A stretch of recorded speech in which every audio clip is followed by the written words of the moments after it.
اوپر سے آواز آ گئی. آواز کس کی بھئی آ گئی؟ نادیناہ ان یا ابراہیم، ہم نے آواز دی اے ابراہیم، قد صدقت الرؤیا، تو نے اپنا خواب سچا کر دیا ہے.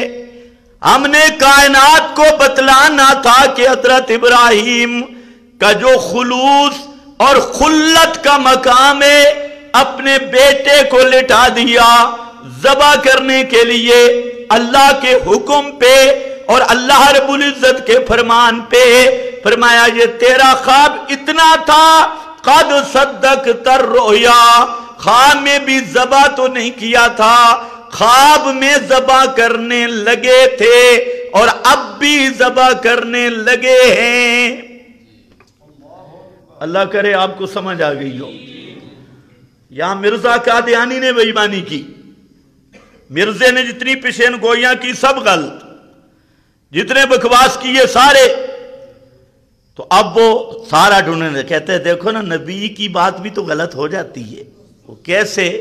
کہتے حضرت ابراہیم نے خواب تو دیکھا تھا بیٹے کو ذبح کیا، لیکن ذبح تو نہیں کیا. معلوم ہوتا ہے پیغمبر کا خواب بھی غلط ہو سکتا ہے، لہذا میری باتیں بھی غلط ہو سکتی ہیں. یہ نرا کذاب لعین. اس لیے یاد رکھو خواب میں یہ نہیں دیکھا کہ ذبح کر دیا. اذبحک کا معنی ذبح کرنے لگا ہوں، اور تلہ للجبین، وہاں پر بھی ذبح کرنے لگے تھے اور خواب بھی اتنا دیکھا تھا. پیغمبر کا خواب کبھی غلط ہو سکتا نہیں ہے. اور قادیان کے جھوٹے کذاب ملعون، اس کی بات سچی نہیں ہو سکتی، اور پیغمبر سچے کا خواب کبھی جھوٹا نہیں ہو سکتا. اس لیے فرمایا قد صدقت الرؤیا، تیرا خواب پورا ہو گیا. انا کذالک نجزی المحسنین، یہ تیری خصوصیت نہیں میرے خلیل، جو بھی خالص دل لے کے آئے اور خالص نیت لے کے آئے ہم اسی طرح بدلا دیتے ہیں. اور فرمایا کہ اس کے مقابلے میں خود اللہ فرماتے ہیں ان ھذا لھو البلاء المبین، یہ بہت بڑا امتحان تھا، کڑا امتحان تھا. وفدیناہ بذبح عظیم، ہم نے اس کے بدلہ میں ایک عظیم الشان ذبح دے دی، جانور. اب اس میں دو قول مفسرین کے، قرآن نے نہیں بیان کیا.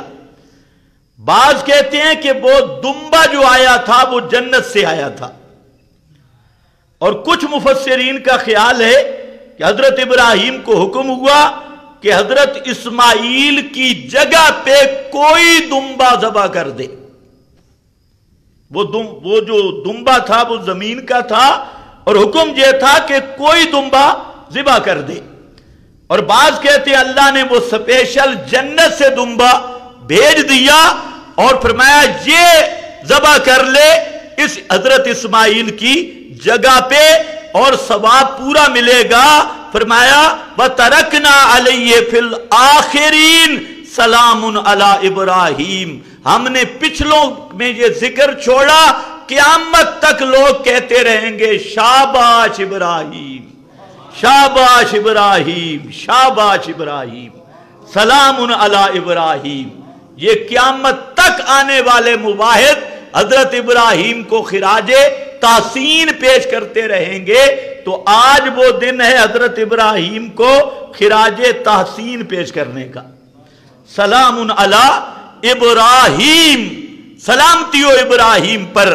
اور پھر فرمایا کذالک نجزی المحسنین انہ من عبادنا المؤمنین. ٹائم ہو گیا ہے عید کا. عید کا ویسے طریقہ تو آپ کو نہیں بھولا، بھی قریب سے گزری ہے عید. 6 تکبیریں زائد ہوں گی. پہلی رکعت میں ثنا پڑھنے کے بعد 3 تکبیریں ہوں گی.